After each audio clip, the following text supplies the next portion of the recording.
Bem, pessoal, dando continuidade ao estudo de processos com misturas binárias, né?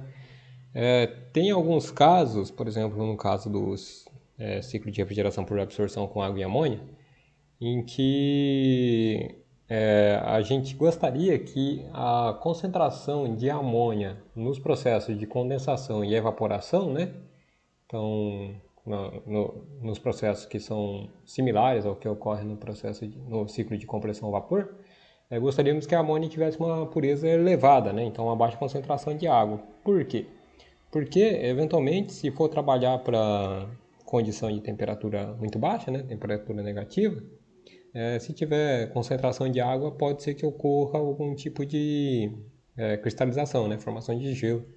Então é interessante ter um elevado grau de pureza, né?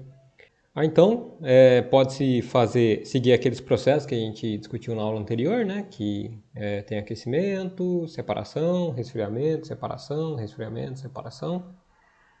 a partir de um líquido, né? E com isso aumentar a concentração, né? Que nem a gente tinha discutido, e aumentando a concentração da amônia, naquele caso lá, na fase vapor, né? Só que na prática, então, conforme é o item 3 aqui, né? Só que na prática utiliza-se torre de retificação, né? Com um deflegmador, que é a ideia é meio parecida, né? Então, separar líquido e vapor, só que aí o processo de transferência de calor se dá entre as fases, né? Então tem uma fase com ano para cima e outra para baixo, né? Então a gente vai discutir mais ou menos como que fica a coluna de retificação. Então passando aqui para a nota de aula, então já coloquei mais ou menos um esquema aqui, né, da coluna de retificação. Então aí vamos pegar só uma seçãozinha dela, né, um trecho entre seções A e seção B, já está representado aqui, né, no volume de controle.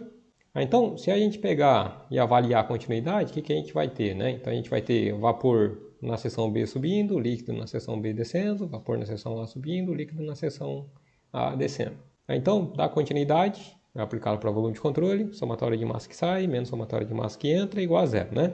Aí só colocando os termos aqui, então massa de vapor na seção B, que sai, né? Então sai isso aqui e sai isso aqui. Então aqui. E o que entra? Isso aqui e isso aqui. Então aqui, né? Aí só reorganizando, então a gente fica com MVB menos MLB, que é igual a MVA menos MLA.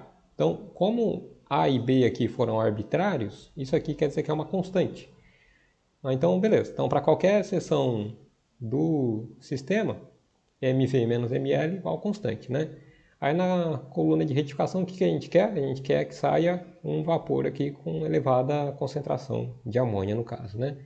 Então, vamos falar aqui que a gente tem uma seção 3 de saída. Aí, se a gente passar o volume de controle aqui, na região do deflegmador, o deflegmador é um trocador de calor que favorece a condensação, né, da fase menos volátil. Vai considerar que o volume de controle não contempla o fluido que está entrando e saindo aqui do trocador de calor, né, somente o lado da mistura. Então, se a gente pegar esse volume de controle aqui, então o que a gente vai ter? Né? Então, a gente vai ter um M.3 saindo, a gente vai ter um M.V entrando e um M.L saindo. E a gente viu aqui que isso daqui é constante para qualquer seção transversal, né? Aí, aplicando a continuidade, qualquer seção transversal abaixo aqui, né? Abaixo do deflegmador, né? Ao longo da coluna. Então, definindo esse volume de controle aqui, então a gente fica com 0, que é igual a M.3, mais M.L menos M.V, né? Então, M.V menos M.L, que é igual a M.3, que é igual a constante. Então, achamos a constante aqui, né? Então, é a vazão do vapor que está saindo, né? A gente pode fazer isso daí para a fase dispersa, né? Por exemplo, a amônia. Então, daria um resultado similar, né? Então, em termos de concentração, a gente teria XV M.V menos XL M.L. Então, concentração da amônia na fase vapor, vazão máxima de vapor, concentração de amônia na fase líquida, vazão máxima na fase líquida, que é igual a X3 M.3, né? Então, fazendo uma análise similar aí também, acaba chegando nisso daqui. Aqui no deflegmador, então, deflegmador é um trocador de calor, né? Vamos botar em outra cor aqui. Então, um trocador de calor, ele remove o calor do sistema, né? Então, tem um Q ponto, chama aqui Q ponto D, de deflegmador. Aí vamos definir o volume de controle que não contempla o fluido passando dentro do trocador de calor, né? para a gente focar só na mistura. Aplicando a primeira lei da termodinâmica, então a gente fica com Q ponto do deflegmador menos W ponto do deflegmador, que é zero, né? Regime permanente, então é zero, mais M ponto vezes a entalpia do que sai, né? O que sai? Sai isso aqui, né? Então sai o 3 e sai o L. Então a gente fica com M.3H3 mais M.L HE. E o que entra? Esse daqui, né? O vapor. Então, menos M.V HV. Aí a gente consegue reorganizar isso daí, né? Aqui o Q ponto é negativo, né? Porque ele está saindo, então fica negativo do deflegmador. Aí só reorganizando aí, então a gente fica com M.V HV menos M.L HL, que é igual M.3H3 mais Q.D. Então chegamos nessa expressão e nessa expressão. 3 expressões, né? O que a gente consegue fazer? A gente consegue eliminar algumas variáveis, né? Então, por exemplo, vamos considerar aqui que a gente resolve essa equação aqui para ml, aí depois a gente substitui aqui. Então vamos fazer isso. Então, dali de cima a gente tem que M.L é igual a M.V menos M.3. Aí substituindo aqui nessa equação, então substituindo uma segunda equação, a gente chega nessa expressão aqui, né, que relaciona as vazões básicas e as concentrações. Aí combinando essa equação aqui com essa equação aqui, a gente também consegue simplificar um pouco, né? Então a gente chega substituindo essa expressão aqui nessa equação, a gente chega nisso daqui, aí M.V por M.3 a gente achou aqui, né? Então só substituindo nesse ponto. Aí se a gente reparar aqui, a gente consegue escrever, olhando esses dois termos aqui, é como se a gente tivesse um H3, quer dizer, na verdade a gente tem isso, né? Então a gente tem H3 que é igual a HL, mais um termo linear aqui, né, como se fosse uma interpolação, menos a taxa de transferência de calor no deflegmador, né? Então, esse trecho aqui é como se fosse uma projeção entre o líquido e o vapor para cada seção, né? Então, as seções variam, né, ao longo da coluna, eles têm variação, né? Então, o M.V, o M.L e o HV, HL varia ao longo da coluna aqui.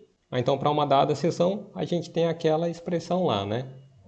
Aí, se a gente voltar aqui tem um esquema melhor. Então, a gente tem aqui a gente tem o ponto de líquido, o ponto de vapor, né? Então, entalpia de vapor, entalpia de líquido para uma dada seção transversal. Aí, a extrapolação. Apesar que aqui não está muito bem... não está muito legal a representação que eu estou querendo mostrar. Vamos fazer aqui na nota de aula mesmo. Então, legal. Então, partindo dessa expressão aqui, a gente tem uma expectativa de onde vai ser o ponto 3, né? Então, aqui a gente tem concentração, aqui a gente tem entalpia, aqui a gente vai ter a linha de vapor, a linha de líquido. Então, a gente vai ter o ponto de líquido, o ponto de vapor com uma concentração maior, né? Aí, essa expressão aqui fala que a concentração em 3, que supondo que seja uma concentração mais elevada, né? Então, sei lá, X3 aqui, por exemplo. Então, é uma interpolação linear, aí que vai dar mais ou menos o ponto, menos a taxa de transferência de calor no deflegmador. Então, aqui é o ponto 3. Então, aqui é Q.D por M.3. Conforme vai caminhando ao longo da coluna, então só repetir o esquema da coluna aqui com o deflegmador. Então, ao longo da coluna, então, se a gente pegar numa seção transversal, sei lá, seção transversal a gente vai ter essas condições aqui. Conforme vai caminhando acima, né, o que a gente espera? A gente espera que a concentração de amônia na fase vapor seja maior, né? Por quê? Porque conforme os escoamentos vão trocando calor, o vapor quente vai subindo, ele vai trocando calor com o líquido vai evaporando parcialmente, com a amônia mais volátil ela evapora mais, né? Do mesmo modo, o líquido recebe calor do vapor subindo Então, o vapor tem uma condensação parcial, né? O que condensa? Condensa o menos volátil, que no caso é a água. Então, o líquido vai aumentando, vai reduzindo a concentração de amônia conforme ele vai escoando para cima, né? Quer dizer, o líquido vai reduzindo a concentração de amônia conforme ele vai descendo, né? Porque uma parcela vai evaporando, né? Então aqui a gente teria, chamar aqui de seção A, colocar num ponto aqui. Aí no ponto B, o que a gente vai ter, né? Então, a concentração na fase vapor, esperamos que seja maior, e a concentração na fase líquida também, né? Por quê? Porque a gente chegou na conclusão aqui que a concentração vai reduzindo conforme ele desce, né? Então, conforme ele sobe, vai aumentando. Então, a gente teria um LB aqui. Aí, se a gente passar a reta aqui, aí teria a mesma configuração, né? Aí, essas curvas aqui vão acabar coincidindo com o ponto aqui, né? Que é denominado como sendo polo. Então, aqui é o polo 1.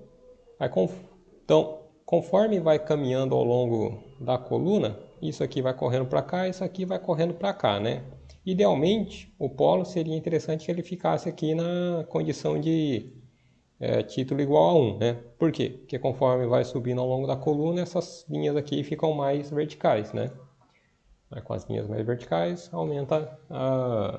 Quer dizer, vai chegar num ponto em que não tem mais... Assim, aumentando a coluna, não provê mais transferência de calor e aumento da pureza, né?